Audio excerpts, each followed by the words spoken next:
आप इसको रैशनलाइज करना होता है, यहाँ से आपको पता चल जाएगा। सो रैशनलाइज करने का तरीका बेटा क्या होता है? रैशनलाइज करने का तरीका ये होता है, किसी के साथ मल्टीप्लाई और डिवाइड करेंगे but with the opposite sign. अब यहाँ पे अंडर 5 -4 ही होता है,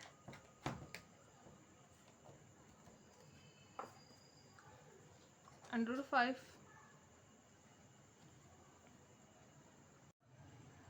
अंडर 5 और 4 योटा सेम रहेंगे। यहाँ पे माइनस साइन था तो प्लस आएगा, यहाँ पे माइनस होगा तो यहाँ दोनों जगह प्लस होगा, यहाँ पे प्लस होगा दोनों जगह माइनस होगा। इसको हम बोलते हैं रैशनलाइजेशन। सो अगर आप डिनोमिनेटर पे देखें तो फन के साथ कोई भी नंबर मल्टीप्लाई है तो नंबर इट सेल्फ आता है, जैसे 2 × 2 4 × 4, सो इट्स ऑब्वियस। यहाँ पे अगर आप देखें तो ये आपस में क्या हो रहे हैं, मल्टीप्लाई।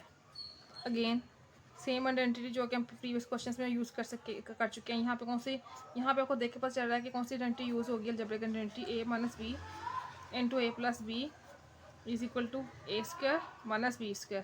फर्स्ट टर्म जो होती है उसको हम a बोलते हैं, सेकेंड टर्म को हम b बोलते हैं।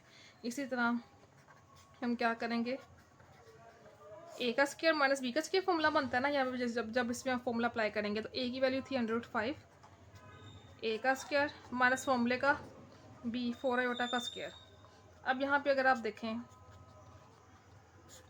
a का स्क्वायर, जब मैं अंडर, आपको पता है स्क्वायर और अंडर कैंसिल आउट हो जाते हैं, तो यहाँ पे 5 बचेगा माइनस फॉर्मूले का, और 4 4 दा 16 और 7 आयोटा का स्क्वायर। अब जहाँ भी आपको आयोटा का स्क्वायर नज़र आ जाए तो आपको पता है कि आयोटा स्क्वायर की वैल्यू क्या होती है बेटा, वहाँ पे होती है -1। तो वहाँ पे आयोटा स्क्वायर की वैल्यू हमने पुट कर देनी है